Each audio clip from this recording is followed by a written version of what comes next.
ഈ ലോകത്തുള്ള ആർക്കും കല്ലെറിയാനും ചീത്ത പറയാനും എന്ന് ആക്ഷേപിക്കാനും പരിഹസിക്കാനുമുള്ള ഒരു ഉപകരണമാണ് സന്യാസം. യഥാർത്ഥ സന്യാസിയുടെ കാര്യമാണ് ഞാൻ പറയുന്നത്. അല്ലാതെ വയറ്റിപ്പഴപ്പിന് വേണ്ടി വേഷം കെട്ടി നടക്കുന്നവർ ഒരുപാട് പേരുണ്ട്. അവരെയൊക്കെ ജനങ്ങൾ ആദരിക്കുന്നുമുണ്ട്. വേണ്ടുള്ള സമ്പത്തുമുണ്ട്. ഒരാളിൻ്റെ ഒരു ജന്മം തീരുന്നില്ല. എത്രയോ ജന്മങ്ങളാണ് ഇതിങ്ങനെ തുടർന്നുകൊണ്ടേയിരിക്കുന്നത്. ജനനവും മരണവും. പുണ്യത്തിൻ്റെ അംശം കൂടുമ്പോഴാണ് ഇങ്ങനെയുള്ള പരിവ്രാജക യോഗം പോലുള്ള അതൊരു നിയോഗമാണ്. നമ്മളത് ചെയ്തു തീർത്തേ പറ്റൂ. നമുക്കതിൽ നിന്ന് പിൻവാങ്ങാൻ പറ്റില്ല. 1000 അല്ല, 10000 അല്ല, 1,00,000 വർഷം നിനക്ക് ആയുസ് തന്നാലും സാധ്യമല്ല. ഇപ്പോഴത്തെ നിൻ്റെ ആവശ്യം അനാവശ്യമാണ്.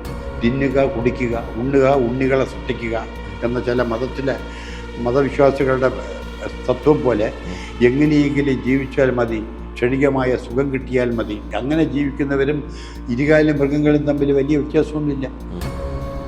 ഇന്ദ്രിയ ജടിലമായ സുഖത്തിനു വേണ്ടി രാജ്യദ്രോഹവും തീവ്രവാദവും നടത്തുന്ന ഒരു പിടി രാഷ്ട്രീയക്കാരിവിടെ ഉണ്ട്. ഇവർ ഇളം തലമുറയെ ജീവിക്കാൻ അനുവദിക്കുകയില്ല. സ്വാമിജി, ഇപ്പം ഇന്ന് ഈ ലോകത്ത് കാണുന്ന സുഖ സൗകര്യങ്ങളെല്ലാം തന്നെ പഴയ മഹർഷീശ്വരന്മാർ നമുക്ക് തന്ന അല്ലെങ്കിൽ തന്നിട്ട് പോയ അറിവുകളും ഒക്കെ തന്നെയാണ്. ഇന്നത്തെ തലമുറ പലരും അത് വിസ്മരിക്കുന്നുവെങ്കിലും അങ്ങേപോലുള്ളവർ ഇപ്പോഴും ഈ ഭൂമിയിൽ ഇതിനെ വളർത്തുവാനും ഇത് പ്രചരിപ്പിക്കുവാനുമുള്ള ഒരു മനസ്സ് കാണിക്കുന്നില്ലേ? അത് തന്നെ വലിയ കാര്യമാണ്. അല്ല, അത് ഇത്തരം ഇൻ്റർവ്യൂകളിലൂടെ അത് നിയോഗമാണ്. നേരത്തെ ഞാൻ പറഞ്ഞു തുടങ്ങിയല്ലോ, നമ്മൾ കർമ്മഫലം. ഒരാളിന് പരിവ്രാജക യോഗമെന്ന് പറയുന്ന, ഞാൻ ജ്യോതിഷം കൂടെ കൈകാര്യം ചെയ്യുന്ന ആളാണ്.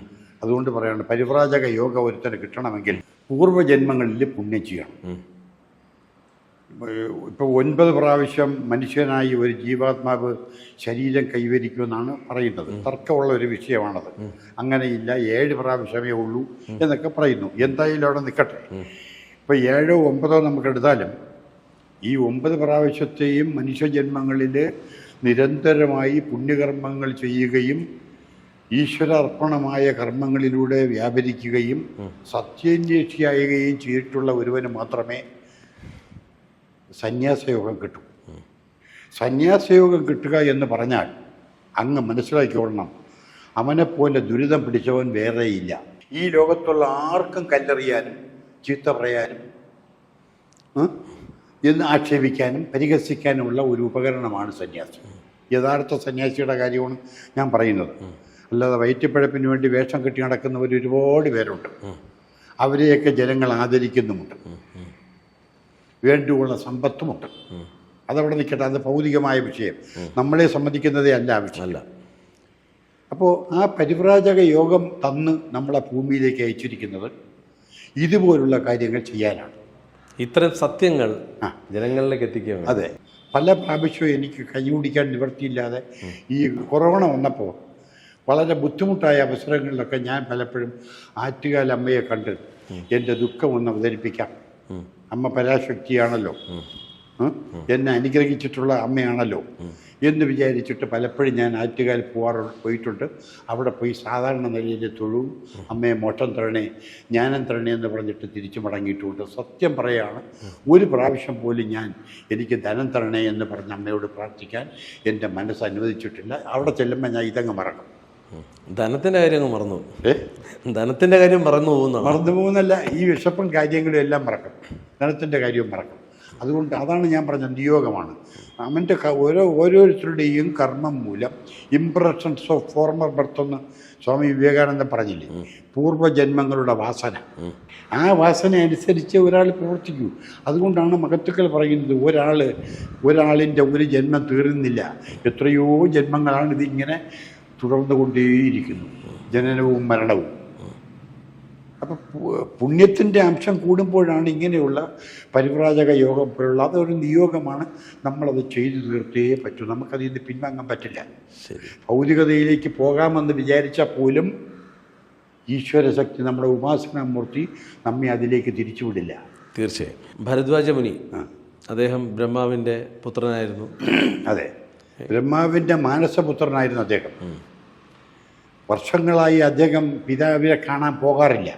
ഒരു ദിവസം വിചാരിച്ചു സത്യലോകത്തേക്ക് പോയി പിതാവിനെ ഒന്ന് അതിനെയും അമ്മ സരസ്വതി ദേവിയെ കണ്ടിട്ട് വരാം എന്ന് പറഞ്ഞ് സത്യലോകത്തേക്ക് ചെന്നപ്പം ബ്രഹ്മാവിന് ഭയങ്കര ഇഷ്ടമായി. എന്താ പുത്ര, എത്ര കാലമായി ഇങ്ങോട്ട് വന്നിട്ട്, എന്താ വിശേഷം? പിതാശ്രീ, എനിക്ക് ഒരു ആഗ്രഹം കൂടിയുണ്ട്, അത് നിറവേറ്റാൻ അവിടുത്തെ മഹാനുഗ്രഹം അനിവാര്യമാണ്. അതുകൊണ്ടാണ് ഞാൻ വന്നത്. എന്താണ് നിനക്ക് വേണ്ടത് പറയൂ. അല്ല, എനിക്കൊരു 1000 വർഷം കൂടി ആയുസ് നീട്ടിത്തരണം. ആ ഒറ്റ കാര്യമേ വേണ്ടൂ, അത്രയേ ഉള്ളൂ. നമുക്ക് ആയുസ് എത്ര വേണമെങ്കിലും കൊടുക്കാൻ നമ്മുടെ കയ്യിൽ ഉപകരണങ്ങൾ ഉണ്ടല്ലോ. 1000 വർഷം കൂടി എന്തിനാ നിനക്ക് ആയുസ് നീ നീട്ടിച്ചോദിക്കുന്നത്? അതിൻ്റെ ആവശ്യം എന്താ അത് പറയൂ. എന്നിട്ട് നാം തീരുമാനിക്കാൻ വേണോ വേണ്ടയോ എന്ന്. അല്ല, ഭാരതത്തിലെ ഉപനിഷത്തുക്കളും വേദങ്ങളും ഛന്ദസ്സുകളും ദർശനങ്ങളും അടങ്ങുന്ന ഗ്രന്ഥസമുച്ചയം മുഴുവനും ഞാൻ ഹൃദയസ്ഥമാക്കി. പക്ഷേ ഇപ്പോഴും എന്നിൽ ബ്രഹ്മത്തെക്കുറിച്ചുള്ള സംശയം ബാക്കി നിൽക്കുന്നു. ഒരുപാട് ഇനിയും പഠിക്കാനുണ്ടെന്നൊരു തോന്നൽ. അപ്പോൾ അതും കൂടി പഠിച്ചു തീർത്തിട്ട് ഇത് പരബ്രഹ്മത്തിൽ ലയിക്കാം എന്ന് ഞാൻ വിചാരിക്കുന്നു. അതുകൊണ്ട് അങ്ങ് എനിക്ക് 1000 വർഷം കൂടി നീട്ടിത്തരണമെന്ന് പറഞ്ഞു. അതിനെന്താ, ഒരു കാര്യം ചെയ്യൂ. അദ്ദേഹം ശിരസ്സുയർത്തി ഹിമാലയത്തിലേക്ക് നോക്കി. എന്നിട്ട് പറഞ്ഞു, അണിമാദ്യ സിദ്ധികൾ ഇപ്പോഴേ ഉണ്ടല്ലോ, വായുമാർഗം സഞ്ചരിക്കാനുള്ള കഴിവ് നേടിയല്ലോ. അങ്ങ് ഒരു കാര്യം ചെയ്യുക, ആ കാണുന്ന ഹിമാലയത്തിൻ്റെ കൊടുമുടിയിൽ പോയി 2 കൈ നിറയെ മണ്ണുമായി മടങ്ങി വരിക. പിതാവ് പറഞ്ഞതനുസരിച്ച്, ബ്രഹ്മാവ് പറഞ്ഞതനുസരിച്ച് ഭരദ്വാജ മഹർഷി നേരെ ഹിമാലയത്തിൻ്റെ കൊടുമുടിയിലേക്ക് പോയി. ഒരു പിടി മണ്ണുമായി മടങ്ങി വന്നു. ബ്രഹ്മാവിരിക്കുന്ന സിംഹാസനത്തിൻ്റെ താഴെ ആ മണ്ണ് കൊണ്ടുവച്ചു. എന്നിട്ട് അദ്ദേഹം ചോദിച്ചു, അല്പനേരം ഈ മണ്ണിലേക്ക് ഉറ്റുനോക്കിയിട്ട് ബ്രഹ്മാവ് ചിരിച്ചുകൊണ്ട് ചോദിച്ചു, ഇതുപോലെ എത്ര പിടി മണ്ണുണ്ടാകും ഈ ഹിമാലയ പർവ്വതത്തിൽ? ഭരദ്വാജ മഹർഷി കുഴങ്ങി. എങ്ങനെ പറയൂ ഇതിനുത്തരം? 10,000-കണക്കിന് ഏക്കറായി വ്യാപിച്ചു കിടക്കുന്ന മഹാപർവ്വതം, ആ പർവ്വതത്തിൽ നിന്നെടുത്ത ഒരു പിടി മണ്ണ്, ഒരു കൈ നിറയെ മണ്ണ്, ഇതുപോലെ എത്ര മണ്ണുണ്ടാകുമെന്ന ചോദ്യത്തിന് ഉത്തരം പറയാൻ ഭരദ്വാജ മഹർഷിക്ക് സാധ്യമല്ലാതായി. അദ്ദേഹം വല്ലാതെ വിഷമിച്ചു. ഇത് ഭരദ്വാജ മഹർഷി മാനസികമായി വളരെ തളരുകയാണെന്ന് മനസ്സിലാക്കിയ ബ്രഹ്മാവ് പറഞ്ഞു, പുത്ര, സമുദ്രത്തിൽ എത്ര തുള്ളി ജലമുണ്ടെന്ന് എണ്ണി തിട്ടപ്പെടുത്താൻ ശ്രമിച്ചാൽ അസാധ്യമാണെങ്കിലും ഒരു പക്ഷേ സാധിച്ചേക്കാം.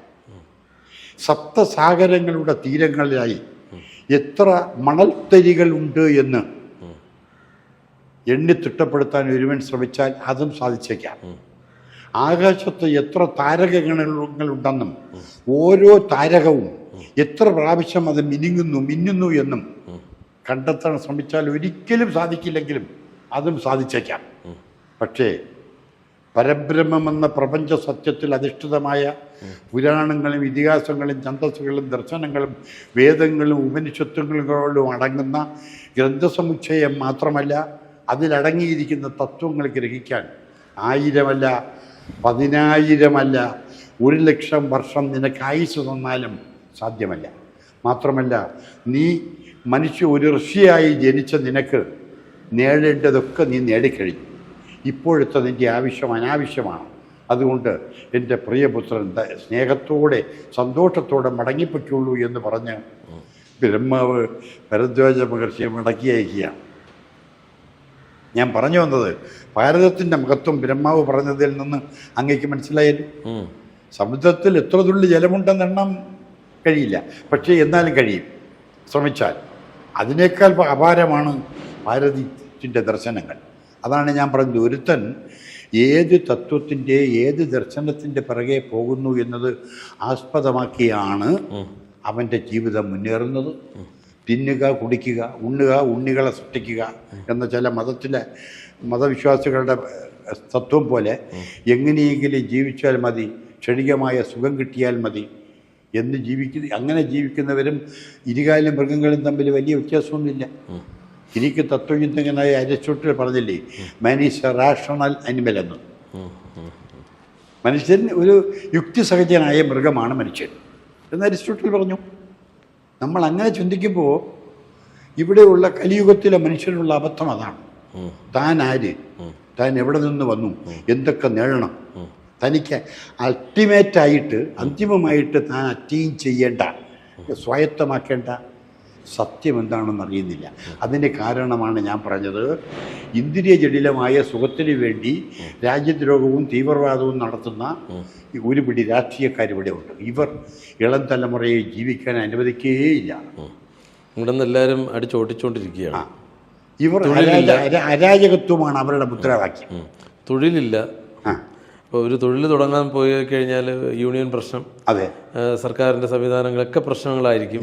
ഞാൻ കഴിഞ്ഞ എപ്പിസോഡിൽ ഓർമ്മിപ്പിച്ചു തോന്നുന്നു, യുവക്കന്മാർ നശിക്കുന്നു എന്നുള്ളത് സത്യമാണ്. കേരളത്തിൽ മറ്റൊരു സ്റ്റേറ്റിലും ഈ അവസ്ഥയില്ല. ഒരു 80% കുട്ടികൾ ലിക്കറിനും മറ്റ് മയക്കുമരുന്നുകൾക്ക്, ഇൻടോക്സിക്കേഷന് അഡിക്റ്റാണ്. ഇങ്ങനെ അഡിക്റ്റായ കുട്ടികളുടെ ഭാവി എന്തായിരിക്കും? അതാലോചിക്കുമ്പോൾ നമുക്ക് വളരെ വിഷമമുണ്ട്. പക്ഷേ നമുക്ക് ചെയ്യാവുന്നത് ഇതുപോലുള്ള ചാനലുകളിലൂടെയും മറ്റും എന്തെങ്കിലും കുറച്ച് വാക്കുകൾ പറയാനല്ലാതെ നമുക്ക് വേറെ ഒന്നിനും കഴിയുന്നില്ല.